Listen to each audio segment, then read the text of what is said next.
Halo Bunda, kita masuk ke pembahasan sudah tepatkah persiapan menyusui saya?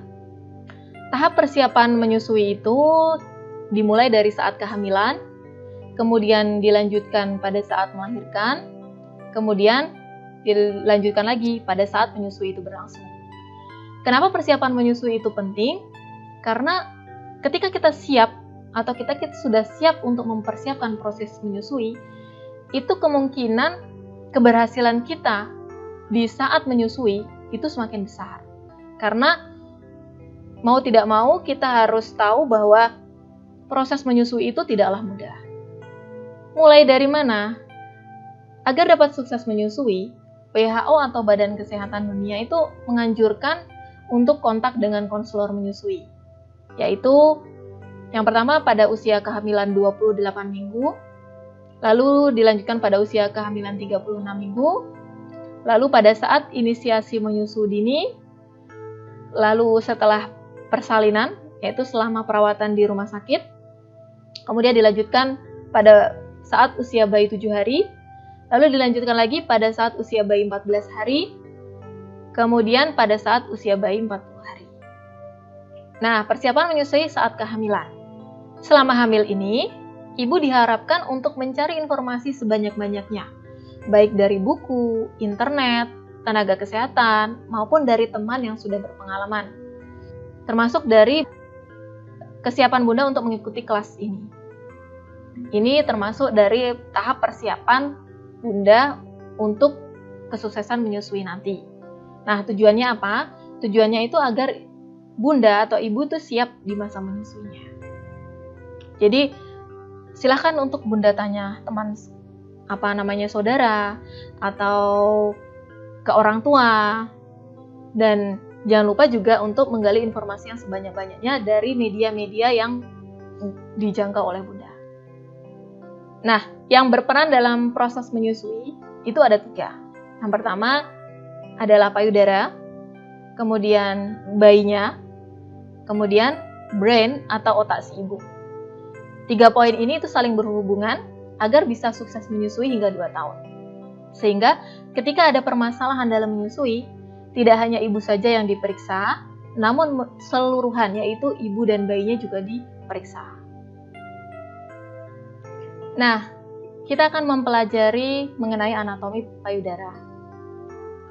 Laktogenesis itu adalah proses bagaimana terbentuknya ASI, yang mana laktogenesis itu mempunyai 3 tahapan, yaitu tahapan 1 itu dimulai sejak masa kehamilan, yaitu trimester ketiga, ditandai dengan mulai terbentuknya kolostrum, yaitu cairan keemasan yang kaya akan nutrisi bagi bayi.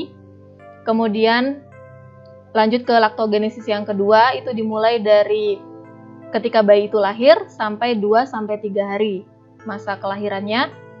Nah, di sini ASI itu mulai memproduksi lebih banyak, mulai beralih dari kolostrum menuju ASI yang matang.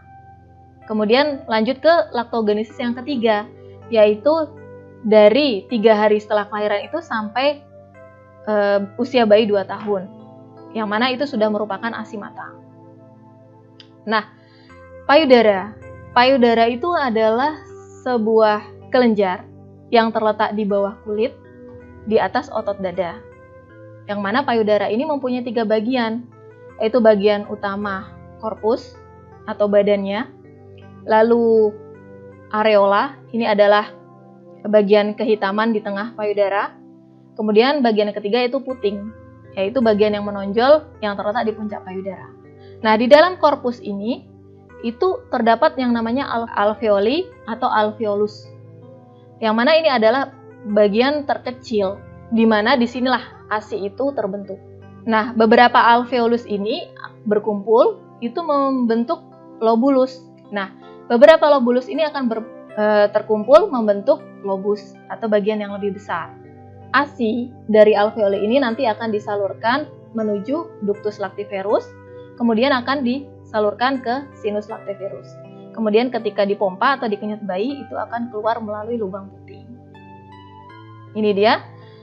Ini adalah korpusnya, kemudian areola. Ini areola bagian hitam, kemudian ini adalah nipple atau putingnya. Ini adalah beberapa lobus yang terdiri dari beberapa lobulus, kemudian terdiri dari beberapa alveolus. Nah, bentuk payudara. Setiap wanita itu memiliki bentuk payudara yang berbeda-beda. Apakah ini abnormal? Jawabannya adalah tidak. Semua payudara ini adalah normal dan semua payudara ini itu bisa menghasilkan ASI. Ada yang bentuknya perfect, ada yang besar, ada yang kecil, ada yang besar sebelah, ada yang ke samping, ada yang bentuknya mengumpul, ada yang menjauh. Nah, semuanya ini adalah normal dan semuanya bisa menghasilkan ASI. Nah, kalau puting, setiap wanita juga memiliki puting yang tidak sama. Ada yang putingnya normal, ada yang pendek atau datar, ada yang panjang, ada yang terbenam atau terbalik.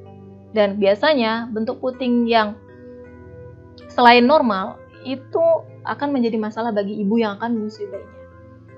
Akan tetapi sebenarnya ini bukan masalah karena bayi itu harusnya menyusui di areola bukan di puting. Jadi walaupun putingnya pendek atau datar bahkan terbenam atau terbalik sekalipun, seorang ibu itu bisa menyusui bayinya. Proses menyusui. Proses menyusui itu erat kaitannya dengan dua refleks, yaitu refleks prolaktin dan refleks aliran.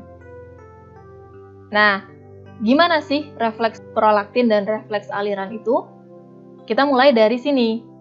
Dimulai dari puting payudara. Di puting payudara ini terdapat banyak sekali sel-sel saraf sensorik. Nah, ketika sel-sel ini, saraf-saraf ini dirangsang, itu rangsangannya akan mengalir menuju hipotalamus. Dan dari hipotalamus ini, itu akan dilanjutkan ke kelenjar hipofisis bagian depan. Yang mana ini akan stimulasi untuk menghasilkan hormon prolaktin, yang mana hormon prolaktin ini fungsinya adalah memproduksi ASI di alveolus tadi. Kemudian refleks yang kedua apa? Yaitu refleks aliran. Nah, ketika tadi dirangsang menuju hipotalamus tadi, tidak hanya dialirkan ke kelenjar hipofisis depan, tapi juga dialirkan ke kelenjar hipofisis yang belakang. Yang mana ini akan menstimulasi hormon oksitosin, yang mana hormon oksitosin ini akan merangsang kelenjar otot polos untuk memompa ASI keluar. Jadi, semakin banyak kegiatan proses menyusui atau rangsangan ini dilakukan, maka ASI ini akan semakin lebih memproduksi. Nah, itu tadi, yaitu menyusui itu erat kaitannya dengan prolaktin dan oksitosin. Nah, prolaktin ini itu dikeluarkan setelah menyusui, yaitu untuk menghasilkan ASI berikutnya. Sedangkan hormon oksitosin itu bekerja sebelum atau selama proses menyusui, agar ASI-nya mengalir. Dan juga hormon oksitosin ini adalah hormon cinta yang dipengaruhi dengan kebahagiaan. Jadi kalau misalkan ibunya stres, maka hormon cinta ini tidak akan maksimal keluar, maka hormon oksitosinnya juga tidak maksimal, sehingga aliran ASI atau rangsangan oksitosin untuk memompa ASI untuk keluar itu juga tidak maksimal. Zat penghambat dalam ASI atau zat penghambat inhibitor dalam ASI. Jadi kan sering kita menemui kejadian di lapangan bahwa kok bisa ketika satu payudara ASI, kan ada seorang bunda yang hanya menyusui satu payudara, sedangkan payudara satunya tidak disusukan. Nah, payudara yang tidak disusukan itu lama-lama ASI-nya akan berkurang, sedangkan pas payudara yang satunya masih tetap memproduksi ASI. Itu kok bisa? Nah, di sini ada yang namanya zat penghambat dalam ASI, yaitu zat inhibitor ASI. Jadi, zat inhibitor ini akan keluar apabila ASI itu sudah penuh tapi tidak dikeluarkan. Sudah waktunya untuk diambil atau dipompa atau dikeluarkan, tapi ASI itu tidak dikeluarkan, maka zat inhibitor inilah yang akan keluar. Sebenarnya fungsinya ini baik, zat inhibitor ini.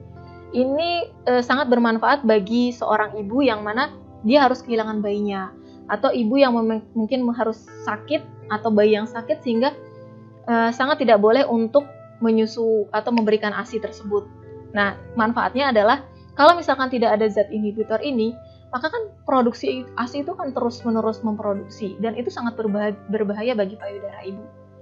Jadi solusinya bagaimana kita bisa bekerja sama dengan zat inhibitor ini, ASI itu tetap bisa berproduksi, sedangkan zat ini ada, yaitu ketika sudah waktunya ASI ini untuk dikeluarkan atau diberikan ke bayi, segera diberikan.